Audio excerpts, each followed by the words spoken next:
additional states in Nigeria have been in the front burner in the recent days, leading to various groups, representatives, and stakeholders submitting requests for state creation. The issue, however, has pitched some politicians against each other, with some against and some in support. In Plateau State, a federal lawmaker has claimed that the terms of development federal government project is well felt more than the state government, and going further to allude that a 33-kilometer road linking some local government areas in the state were awarded and completed by him without the state input. So why clamor for additional states? So joining us now on the show is Right Honorable Gabriel Dewan, Speaker, Plateau State House of Assembly. I mean, what's your argument here? Are you in favor of not creating additional states, or you're in favor of creating? Because we had a guest yesterday, and the argument we made was, okay, tell us the business case for creating additional states. Your guess is as good as mine, says it in document. Only God knows when we'll see the document. What's your take on this matter? Well, good morning, Nigeria. Good morning, listeners. First, I'm very privileged to be Speaker of Plateau State today. I'm speaking for myself as Right Honorable Dewan, not on behalf of my state per se, but as a lawmaker that I am. The fact is very straight. For me, I'm against any creation of additional state for now. The reasons are very simple. I don't see need of creating more state when we're yet to manage the existing state that we're having. The situation we're having in this country now, for me, I felt we have so many issues that we need to channel our energy and our strength to in order to salvage the nation than creating more state to add more wage bill to the nation when we have a lot of issues that we need to look at as a country.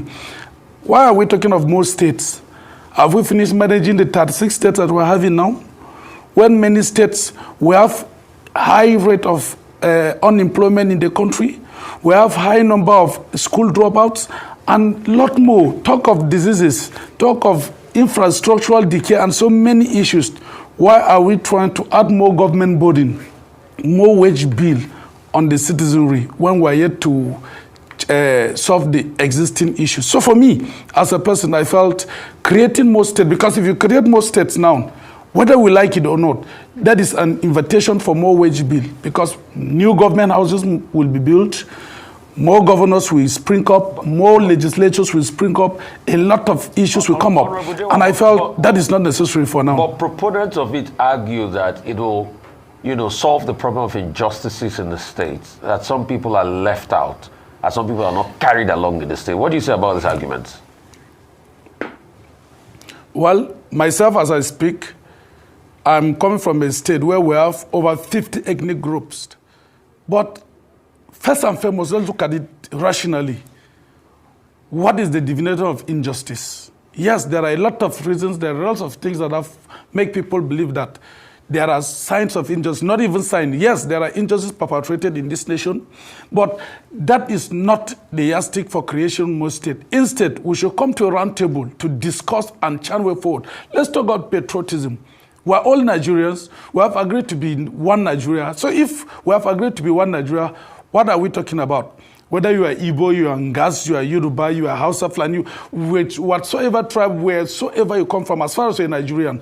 For me, I think we should channel our strength on preaching unity, treating each other as one entity than issue of creating more state. There's no state today, especially in some part of the country, there's no state today that you create that will still sort issue of injustice. In a family of husband, wife, and children, there's injustice.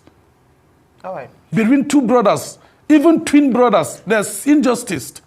So I think what we need to do now is to educate ourselves about morality, understanding what life is all about.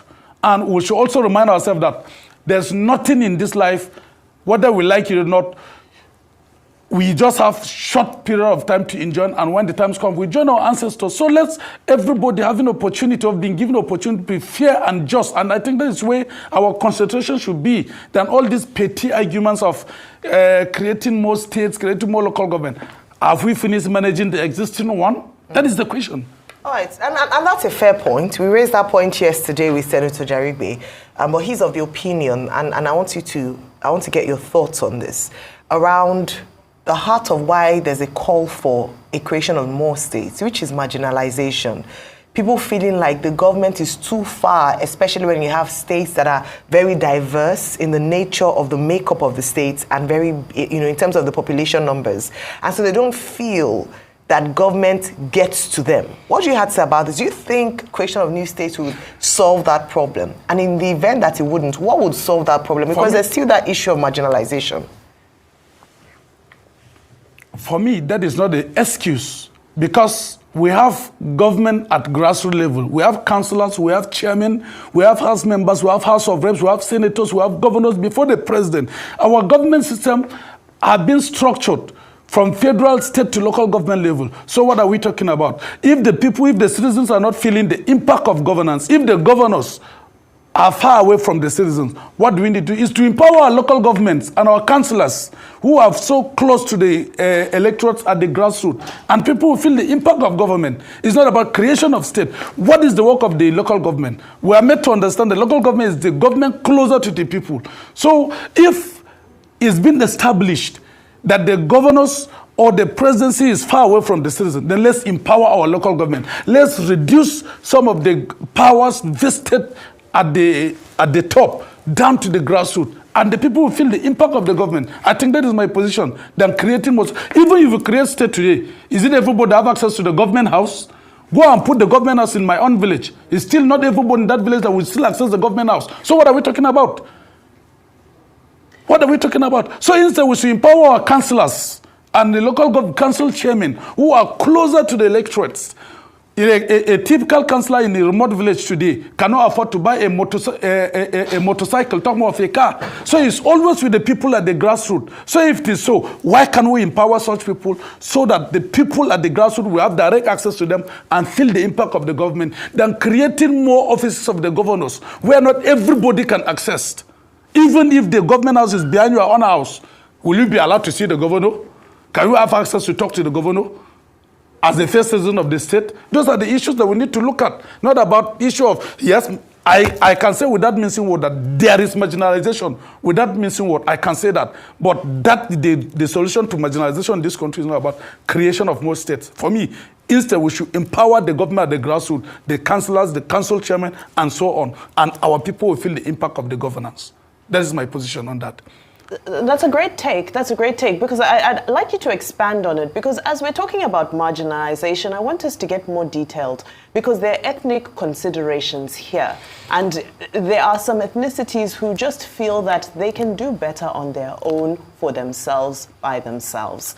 Now, yes, there's empowering the local government level and so forth. Well, how do we douse this ethnic baiting that seems to be gathering momentum? Okay, you see, we are talking about marginalization. Most of that agitations come from some of the states like mine and other states that have multi-ethnic nationalities.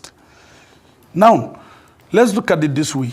There's no any ethnic group that don't have councillors from their own ethnic group at the grassroots level. Yes, they may not have the capacity to become governor in their states based on their numbers, but they have the capacity to become councillors and local council chairmen within their jurisdiction. So that is the reason why I said we should empower the government at the grassroots. If we empower the government at the grassroots, that is the council and the councillors, and reduce the too much power vested at the top down to the grassroots, that will give ample opportunity for all the tribes or the ethnic nationalities that have been marginalized from the top to have a voice, to have their own representation through their own councillors or their own council chairman at the grassroots level. Because there are some ethnic groups, true, that in the state they belong, they cannot be governor based on their numbers, but they can be councillors.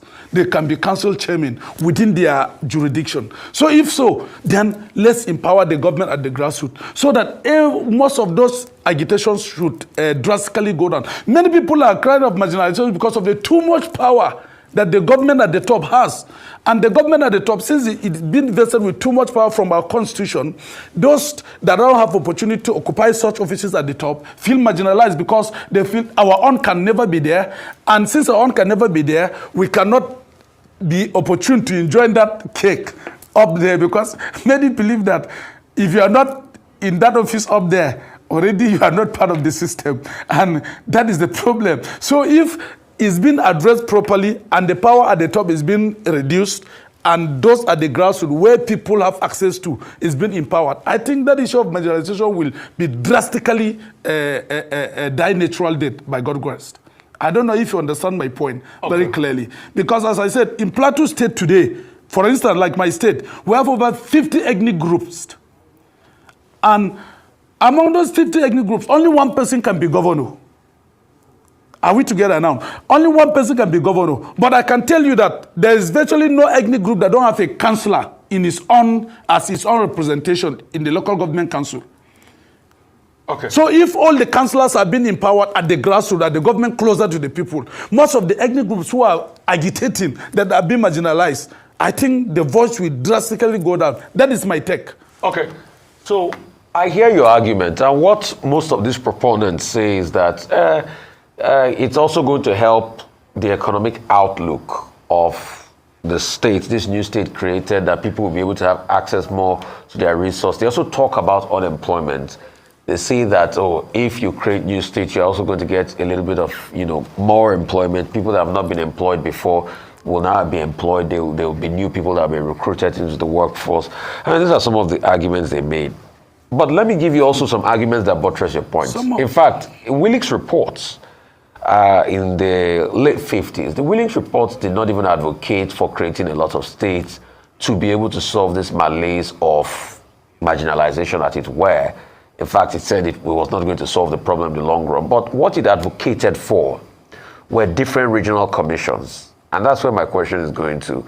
That help me balance the conversation about all the new regional commissions, South, Southeast, South Development Commission, Niger Delta Development Commission, and people advocating for state creation. Hasn't that done a lot of work? Hasn't that stemmed the tide? Why are we still talking state creation? We're talking Regional Development Commission. We're talking state creation at any time. Is everything not too much at the same time? You see, we live in a country where you wake up every day with its own stories.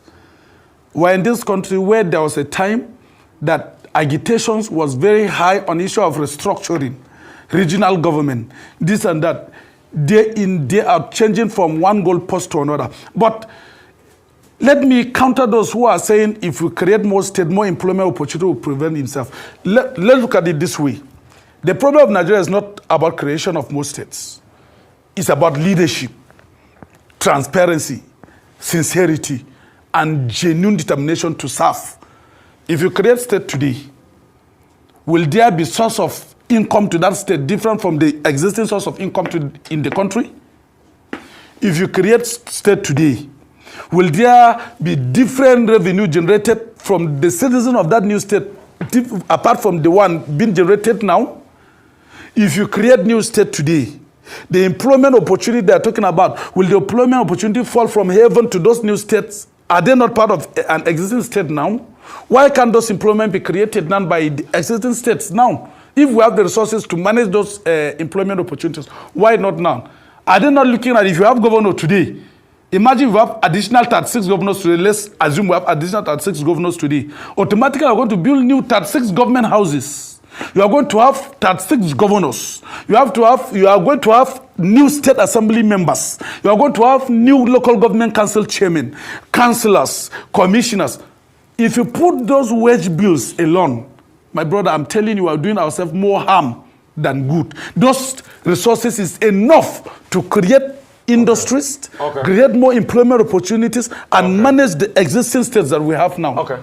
Okay, thank you so much. Maybe at some other conversation we'll get a chance to be able to explore the fact that we're already having regional development commissions, and why is still a clamor for more states. But thank you so much. Welcome. An interesting video we just watched there.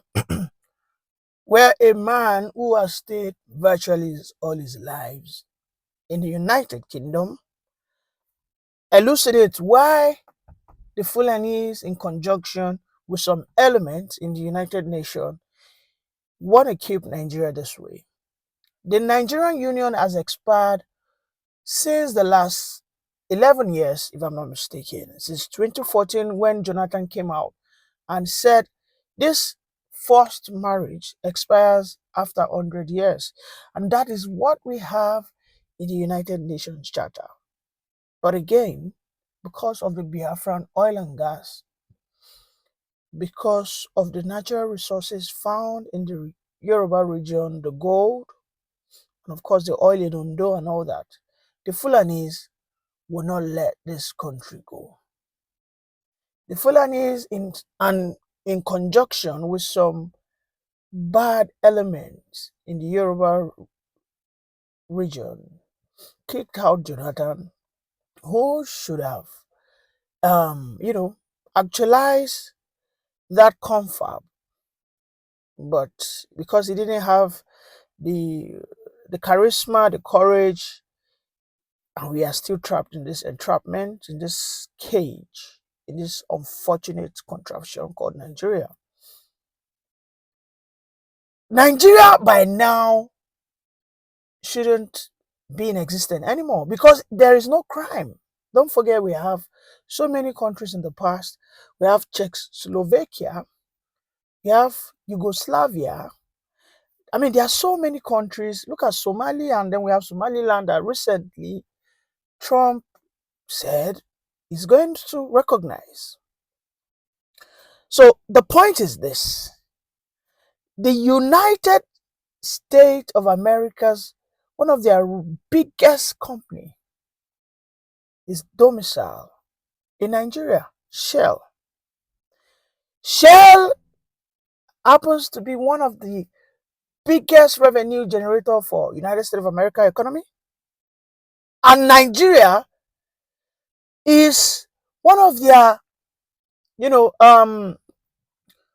pool where they just fetch money where nobody's watching them. Let me tell you, do you remember the Alibotin scandal? I mean, it's related to oil, right? Scam. Now, most of the oil stolen from the Niger Delta always end up in the United States companies. They are always the ones, most of the time, who are involved in this shenanigans. If Shell leaves this country today, ExxonMobil, these are companies that are subsidiaries of Shell, by the way. If these companies are chased out of Nigeria today, I tell you, Nigeria in due time will divide, or Nigeria will sporadically develop. It has always been said that the most corrupt country in the world is the United States. You know what they did to Afghanistan? You know what they did to Iraq? And because of oil, they made up stories, attacked Iraq, stayed there for nothing less than 20 years, exploiting their oil and gas unchecked, using terrorism to cover issues up. And when the Taliban, who are the locals, had enough, they rebelled, they chased them out. Have you seen Iraq in the recent time? Have you seen Afghanistan? Have you seen Afghanistan in the recent time? They are developing in their own pace. They are developing in their own way. And that is the thing. Nigerian continuous entrapment in this unholy wedding has the backing of the United States. If the United States want the Biafran people to go in less than 1 week, they will gain their freedom. But no, they have an interest in the oil and gas. Unlike the Burkina Faso's, the Francophone countries who are being held hostage by the French colonial masters, the Nigerian industry, I use the word industry, not a country, because this is a place where the people who call themselves white come, exploit, take our resources, and look at Chinese are also doing their own now, by the way.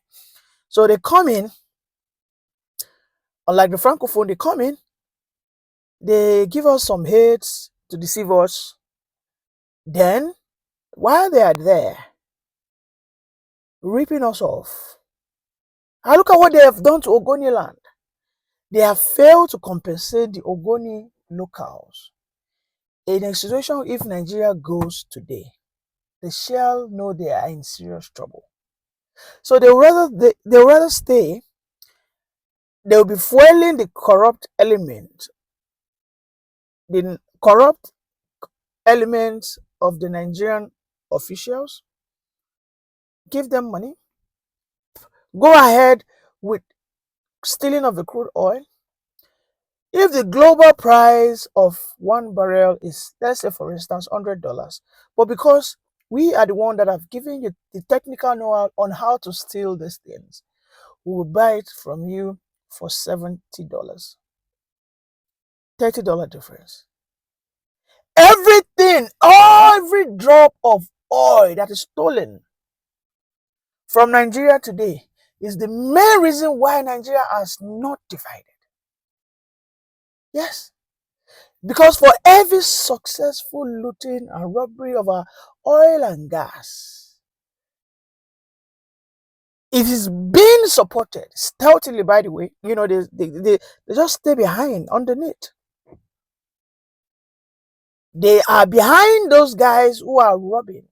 And most of these people who are stealing this oil are the Fulani elements and also some corrupt southern politicians and military officers who are all in connivance.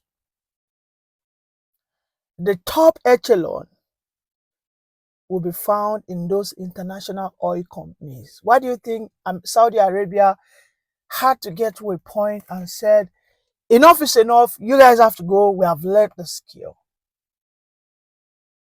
The very moment Shell left Saudi Arabia had the sharpest growth of their economy.